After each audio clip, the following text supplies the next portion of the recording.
আমি আজকে রান্না করব চাইনিজ ভেজিটেবল। এই ভেজিটেবলটা খেতে আমার কাছে খুবই ভালো লাগে, ভীষণ প্রিয় আমার। তো আমি আজকে এটাই রান্না করে দেখাবো। তো আমি এখানে সকল প্রকার সবজি নিয়েছি। সবজির মধ্যে আছে এখানে বরবটি, ফুলকপি, গাজর, পেঁপে। তো আমি এই সবজিগুলো প্রায় হাফ কাপ পরিমাণ করে নিয়েছি। আর নিয়েছি বড় সাইজের 2টা পেঁয়াজ। এগুলো নিয়ে প্রথমে আমি সেদ্ধ করতে দিব। পানিটা আগে থেকে ফুটিয়ে রেখেছি। ফুটন্ত পানিতে সবজিগুলো দিয়ে 2 থেকে 3 মিনিটের জন্য আমি এটাকে বয়ল করে নিব। সবজিগুলো নেড়েচেড়ে পানির মধ্যে ডুবিয়ে দিচ্ছি যাতে সমানভাবে সেদ্ধ হতে পারে। আর ওদিকে আমি বেসিনের মধ্যে পানি রেডি করে রেখেছি, ঠান্ডা পানি।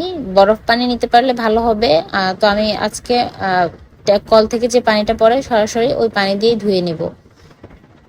সেটা দিয়ে খুব ভালোভাবে ঠান্ডা করে নিতে হবে। যদি গরম থাকে তাহলে ভেতরে কুকিং প্রসেসটা চালু থাকবে, সবজিগুলোর কালারটা নষ্ট হয়ে যাবে। তো সেগুলোকে আমি 2-3 বার পানি চেঞ্জ করে ধুয়ে নিয়েছি। আর এদিকে আমি একটা ফ্রাইং প্যানের মধ্যে দিয়েছি তেল, 3 থেকে 4 টেবিল চামচের মতো হবে। দিয়ে সেখানে একটা মুরগির বুকের মাংস, অর্ধেকটা বুকের মাংস নিয়ে ছোট টুকরো করে নিয়েছি। সরাসরি সেটা তেলের মধ্যে দিলাম। এবার মশলাগুলো দিচ্ছি। প্রথমে দিয়ে দিলাম সাদা গোলমরিচের গুঁড়ো, কালো গোলমরিচের গুঁড়ো হাফ চা চামচের মতো করে, আদা এবং রসুন বাটা 1.5 টেবিল চামচ পরিমাণ। তারপর দিয়ে দিচ্ছি সয়া সস 1.5 টেবিল চামচ পরিমাণ। এগুলোকে আমি একসাথে নেড়ে মুরগিটাকে ভেজে নিব। মুরগিটা যখন ভাজা ভাজা হয়ে যাবে তখন আমি এখানে দিয়ে দিচ্ছি সামান্য পরিমাণ লবণ। লবণটা অবশ্যই স্বাদ অনুযায়ী দিতে হবে। চিনি হাফ চা চামচ। আবার একটু নেড়েচেড়ে নিচ্ছি। চুলার আঁচটা কিন্তু লো মিডিয়ামে আছে, পড়ে যাওয়ার কোনো চান্স নেই।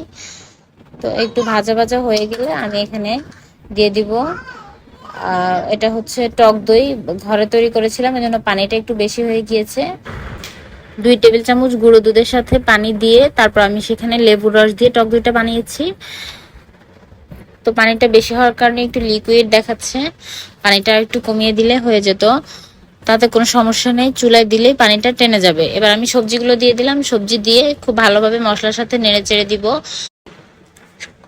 পাত্রে সবজিটা দেওয়ার পরে চুলা আঁচটাকে ফুল করে দিতে হবে। যদি লোতে থাকে তখন সবজির কালারটা নষ্ট হয়ে যাবে, ফ্যাকাশে হয়ে যাবে, তখন দেখতে ভালো লাগবে না। তাই চুলা আঁচকে একদম ফুল আঁচে দিয়ে রান্না করে নিতে হবে। এরপর যে আমি দিয়ে দিচ্ছি 2টা পেঁয়াজ। পাপড়িগুলো খুলে নিয়েছি, পেঁয়াজের একটু বড় টুকরো করে নিয়েছি। পাপড়িগুলো খুলে তারপর দিয়ে দিলাম। এবার পেঁয়াজটাকেও নেড়ে চেড়ে দিব। এরপর আমি সবজি সেদ্ধ করা পানিগুলো না ফেলে দিয়ে সেখান থেকে কিছুটা পানি আমি রেখেছি এখন সবজির সাথে দিয়ে দেওয়ার জন্য। তো হাফ কাপ পরিমাণ পানি আমি এখানে দিয়ে দিলাম, যদি লাগে পরে আরেকটু অ্যাড করব। আর এই সবজিতে কিন্তু ঢাকা দেওয়া যাবে না, ঢাকা দিলেও কিন্তু এই সবজির কালার নষ্ট হয়ে যাবে। এবার আরো হাফ কাপ পরিমাণ দুধ দিয়ে দিলাম। দিয়ে দিচ্ছি এই পর্যায়ে কিছু কাঁচামরিচ। কাঁচামরিচ থেকে খুব বেশি ঝাল বের হবে না, তবে সুন্দর একটা কালার এবং সুন্দর একটা ফ্লেভার আসবে। কাঁচামরিচটা আপনাদের ঝালের টেস্ট অনুযায়ী দিয়ে নেবেন, যে যতগুলো খেতে পছন্দ করেন ততটাই দিয়ে নেবেন। তারপর নেড়ে চেড়ে দিব। ঢাকনা ব্যবহার করছি না আমি এখানে। এখন এখানে আমি সামান্য পরিমাণ টেস্টিং সল্ট দিয়ে দিলাম। এটা আপনাদের পছন্দ, দিতেও পারেন নাও দিতে পারেন, স্কিপ করে যেতে পারেন যদি কেউ ভালো না লাগে। তো আমি একটুখানি দিয়ে দিলাম, টেস্ট ভালো আসবে এই জন্য। তো অপেক্ষা করব। তারপর আমি এখানে দিয়ে দিব কর্নফ্লাওয়ার। হাফ কাপ পানিতে 1.5 টেবিল চামচ পরিমাণ কর্নফ্লাওয়ার গুলে তারপর সেটা এখানে দিয়ে দিলাম। হাফ কাপের থেকে কিছুটা পানি বেশি আছে, এটাও সেই সবজি সেদ্ধ করা পানি। আমি পুরোটাই সবজি সেদ্ধ করা পানি ব্যবহার করেছি আর দুধ ব্যবহার করেছি। আর যদি চান সবজি সেদ্ধ করা পানিটা ইউজ না করে আপনারা নর্মাল পানিতেও দিতে পারেন। এখন সবজিটা পুরোপুরি রান্না কমপ্লিট। আমি এটাকে নামিয়ে পরিবেশন করে দিব আর জাস্ট 2 মিনিট অপেক্ষা করব।